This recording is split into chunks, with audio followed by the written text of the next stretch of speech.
Good morning everyone, कैसे हो आप लोग? आई होप आप अच्छे होंगे। तो चलिए आज हम लोग टेंस में पढ़ेंगे प्रेजेंट कंटिन्यूअस टेंस। मेरे प्यारे बच्चों, प्रेजेंट कंटिन्यूअस टेंस हम लोग पढ़ेंगे, समझ गए? तो चलिए शुरू करते हैं आज का वीडियो। अगर आप चैनल पर नए हैं तो कृपया चैनल को सब्सक्राइब कर लीजिए, बगल में बेल घंटा है उसको दबा दीजिए, साथ ही वीडियो को लाइक शेयर और कमेंट कीजिए। तो चलिए, इसके पहले मैंने आपको पढ़ा चुका हूँ कि सिंपल प्रेजेंट टेंस क्या होता है, टेंस कितने प्रकार के होते, ये सारी चीज़ें हम लोगों ने ऑलरेडी कर रखा है, ठीक है? तो चलिए शुरू करते हैं देर न करते हुए। Present continuous tense, present continuous tense, ठीक है, नाम से ही क्लियर होगा। हिंदी में इसे बोलते हैं अपूर्ण वर्तमान काल। हिंदी में क्या बोलते हैं? अपूर्ण वर्तमान काल, ठीक है। अपूर्ण कहने से क्या पता चलता है कि कार्य अभी पूरा नहीं हुआ है, ठीक है, कार्य अभी पूरा नहीं हुआ है, समझ गए? क्लियर है? तो यानी प्रेजेंट कंटिन्यूअस टेंस यानी वर्तमान, प्रेजेंट मतलब वर्तमान, वर्तमान में कंटिन्यू यानी कंटिन्यूअस यानी कंटिन्यू, जारी, जारी है ना, यानी वर्तमान में कार्य जारी है, ठीक है ना। टेंस का मतलब होता है काल, ये सब मैंने आपको ऑलरेडी बता रखा है। यानी वर्तमान समय में कोई कार्य जारी है ऐसा प्रतीत होता है, उस तरह के वाक्य जो होते हैं सामान्यतः प्रेजेंट कंटिन्यूअस टेंस में ही बनेंगे इंग्लिश में, ठीक है। तो चलिए, अपूर्ण वर्तमान काल समझ गए, यानी इस टेंस की वाक्यों में वर्तमान में कार्य का जारी रहना प्रतीत होता है, जैसा मैंने आपको बताया। साथ ही एक और की पॉइंट मैं आपको बताऊंगा कि निकट भविष्य में कोई कार्य जारी है उसको भी दर्शाएगा। जैसे देखिए यहाँ पे निकट भविष्य में कोई कार्य जारी होना भी, इसको भी दर्शाने के लिए प्रेजेंट कंटिन्यूअस टेंस का प्रयोग होता है, ठीक है। प्रेजेंट कंटिन्यूअस टेंस का प्रयोग होता है, ठीक है। जैसे मैं यहाँ पे कुछ एग्जाम्पल आपको दे देता हूँ मेरे प्यारे बच्चों, कि वह खाना खा रही है। इससे क्या प्रतीत हो रहा है कि वर्तमान में अभी कार्य जारी है, यानी खाना खा रही है अभी, ठीक है। एक और सेंटेंस है, तुम कल जा रहे हो, ठीक है। इससे भी कार्य जारी होना दिखता है, बट कब? कल जारी होना दिखता है, निकट भविष्य।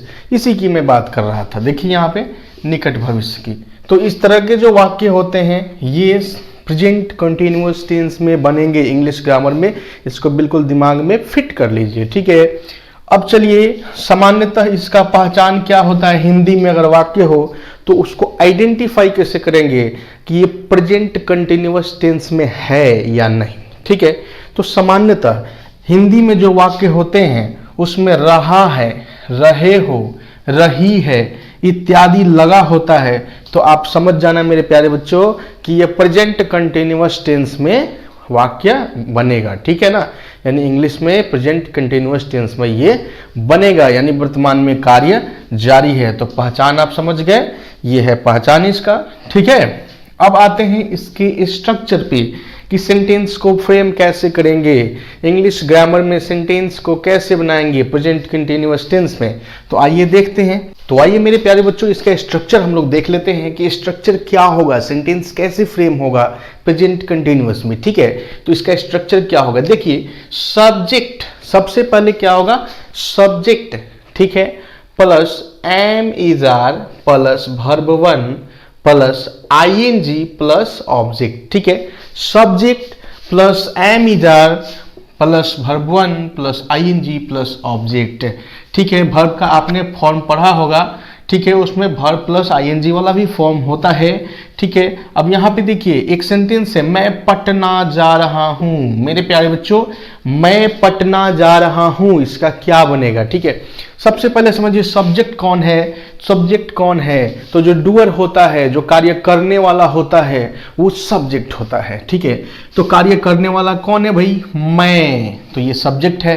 तो मैं का होता है आई, क्या होता है, आई, मैं का क्या होता है, आई, ठीक है। अब यहां देखिए कि आई के साथ ये हेल्पिंग वर्ब है, ये क्या है, हेल्पिंग वर्ब, एच भी, जिसे हम लोग एक्सिलरी वर्ब भी कहते हैं, इसका नाम है हेल्पिंग वर्ब, जिसे एक्सिलरी वर्ब भी हम लोग कहते हैं। तो आई के साथ कौन लगेगा, तो एम लगेगा, एम। फिर यहाँ पे देखिए वर्ब, वर्ब कौन है, तो ये जाना, जा, ये क्या है, वर्ब है। तो जाना का क्या होता है, गो, और इसमें क्या बोल रहा है, आईएनजी पुट कर दीजिए, लगा दीजिए आईएनजी।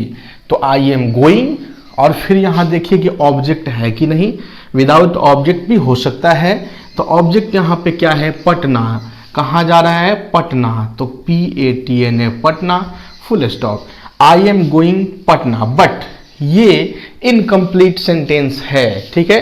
तो यहां पे प्रीपोजिशन हम लोग लगाएंगे, तो क्या हो जाएगा, I am going to Patna. क्या हो जाएगा, I am going to Patna. ये बिल्कुल आपका करेक्ट सेंटेंस है मेरे प्यारे दोस्तों, मेरे प्यारे बच्चों, ये बिल्कुल करेक्ट सेंटेंस है, ठीक है। तो मैं पटना जा रहा हूं। तो इस प्रकार से हम लोग सेंटेंस फ्रेम कर सकते हैं इस स्ट्रक्चर के आधार पे प्रेजेंट कंटिन्यूअस में। आई होप आप समझ गए होंगे, क्लियर है, नो डाउट। चलिए अब इसमें आगे बढ़ते हैं हम लोग। तो मेरे प्यारे बच्चों, अब इसका हम लोग निगेटिव फॉर्म पढ़ेंगे, ठीक है, कैसे नकारात्मक वाक्य इसका बनाएंगे, फिर इंट्रोगेटिव, देन फिर इंट्रोगेटिव निगेटिव, ठीक है। तो चारों हम लोग पढ़ेंगे। तो यहाँ पे ध्यान दीजिए कि सब्जेक्ट प्लस एम इजार है ना, अब प्लस यहीं पे अगर नॉट लगा दिया जाए, अब प्लस सेम जैसे है एज इट इज वही रह जाएगा। तो ये आपका निगेटिव फॉर्म हो गया। क्या हो गया, निगेटिव फॉर्म। अब हिंदी में वाक्य में क्या जुड़ जाएगा, मैं पटना नहीं जा रहा हूं। समझ रहे हैं ना, मैं पटना नहीं जा रहा हूं। तो क्या हो जाएगा, आई एम, फिर नॉट यहां लग जाएगा, I am not going to Patna. तो ये नेगेटिव सेंटेंस बन गया। इस प्रकार से हम लोग, मेरे प्यारे दोस्तों, मेरे प्यारे बच्चों, नेगेटिव सेंटेंस प्रेजेंट कंटिन्यूअस में हम लोग बना सकते हैं, ठीक है। आई होप क्लियर हो गया होगा। चलिए नेक्स्ट आगे बढ़ते हैं, इंट्रोगेटिव सेंटेंस हम लोग कैसे बनाएंगे, ठीक है। चलिए मेरे प्यारे बच्चों, इंट्रोगेटिव सेंटेंस हम लोग कैसे फ्रेम करेंगे प्रेजेंट कंटिन्यूअस में, आइए देखते हैं। तो इंट्रोगेटिव सेंटेंस, क्या मैं पटना जा रहा हूं। इंट्रोगेटिव सेंटेंस समझ गए होंगे, क्वेश्चन आस्क करता है, पूछता है, हमेशा लास्ट में क्वेश्चन मार्क छोड़ता है यहाँ पे, ठीक है। तो क्या मैं पटना जा रहा हूं, ठीक है, एक इंट्रोगेटिव सेंटेंस है। इसको कैसे फ्रेम करेंगे, स्ट्रक्चर देखिए कि am is are plus subject plus verb 1 plus ING plus object. इसमें सबसे पहले helping verb, clear, helping verb then subject. तो सबसे पहले हेल्पिंग वर्ब मैं के साथ यानी आई के साथ क्या लगेगा, तो एम लगता है। तो सबसे पहले helping verb am, then subject I, ठीक है। फिर वर्ब 1 प्लस ING यानी जाना, गोइंग, वेयर, कहां, ऑब्जेक्ट कहां, टू पटना, ठीक है। लास्ट में क्वेश्चन मार्क देना नहीं भूलेंगे, because this is the mark of interrogative sentences.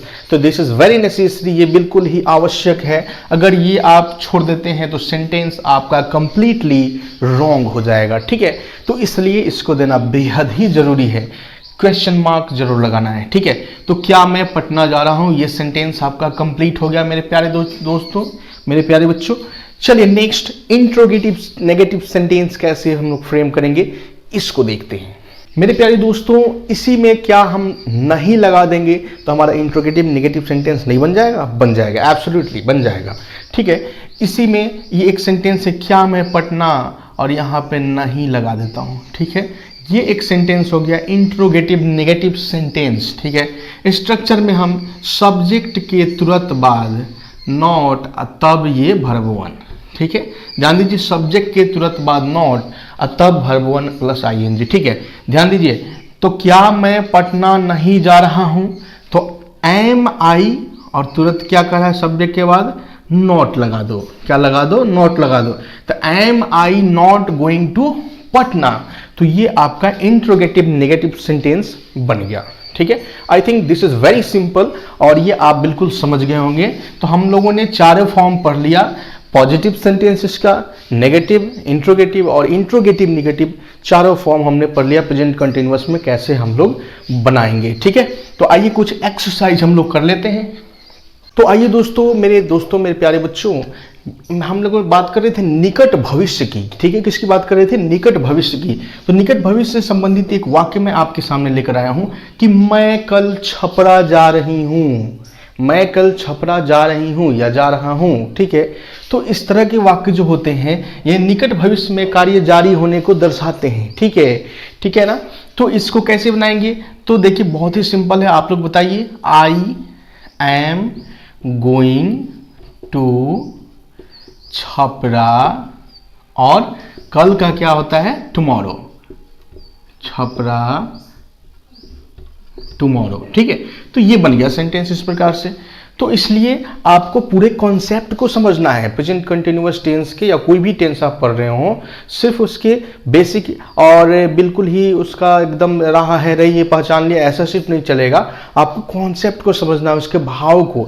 जब तक आप भाव को नहीं समझेंगे, सेंटेंस को पकड़ने में, सेंटेंस को आइडेंटिफाई करने में आप मिस कर जाएंगे। इसलिए कॉन्सेप्ट के साथ हम पढ़ाते हैं बिल्कुल। तो जो मैंने कॉन्सेप्ट दिया है, इसको आप बिल्कुल भेजे में फिट कर लेना मेरे प्यारे बच्चों, मेरे प्यारे दोस्तों। चलिए तो कुछ हम लोग यहाँ पे एक्सरसाइज कर लेते हैं, ठीक है।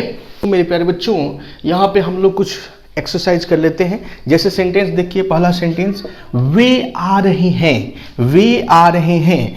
तो वे आ रहे हैं यानी वे कहने से मतलब क्या हुआ कि वे लोग है ना, मोर देन। देखिए यहाँ पे हैं, तो क्या हो जाएगा, दे आर, दे के साथ क्या लगता है, आर, और आना का होता है कम, तो कम में आईएनजी लगा देंगे तो कमिंग हो जाएगा।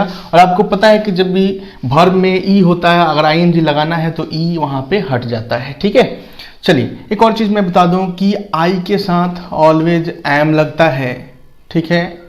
यू, दे, या फिर कोई दो नाम हो यानी प्लूरल हो सब्जेक्ट, तो फिर यहाँ पे क्या लगेगा, आर लगेगा, ठीक है ना।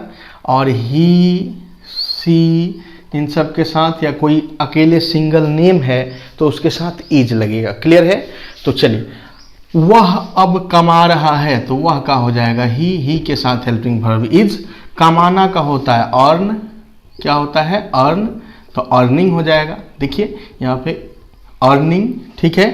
अब का होता है नाउ, तो ही इज अर्निंग नाउ। मैं सच बोल रहा हूं, तो आई एम, अब बोलना का होता है स्पीक, उसमें आईएनजी लगा दीजिए, स्पीकिंग द ट्रूथ है, ठीक है। वह, तुम आ रहे हो, तो क्या हो जाएगा, यू आर कमिंग। फिर दोस्तों मेरे प्यारे बच्चों, ये हम लोग जान गए। तो यहाँ पे कुछ एक्सरसाइज भी हो गया। यहाँ पे देखिए स्पीकिंग के जगह टेलिंग भी हो सकता था, telling the truth, speaking the truth, ठीक है। तो इस प्रकार से हम लोगों ने बना लिया, they are coming, he is earning now, I am speaking the truth, you are coming, इसको टेलिंग भी आप कर सकते हैं, ठीक है। तो इस प्रकार से हम लोग बना सकते हैं। तो आई थिंक, आई होप आपका क्लियर हो गया होगा। देयर इज नो डाउट, कोई डाउट नहीं होगा। और कोई भी डाउट हो तो आप कमेंट बॉक्स में लिख के जरूर बताना, ठीक है। वीडियो आपको कैसा लगा जरूर लाइक शेयर कमेंट कीजिए और बताइए कमेंट में लिख के कैसा लगा आपको। साथ ही चैनल को जरूर सब्सक्राइब कर लीजिए, साथ ही बेल घंटा को अवश्य दबा दीजिए। 1000 सब्सक्राइबर आप कंप्लीट कराइए, फिर मैं लाइव क्लासेज आपके सामने लूंगा, ठीक है, बिल्कुल free of cost. The lot of thanks to all my lovely student, bye bye and take care, जय हिंद।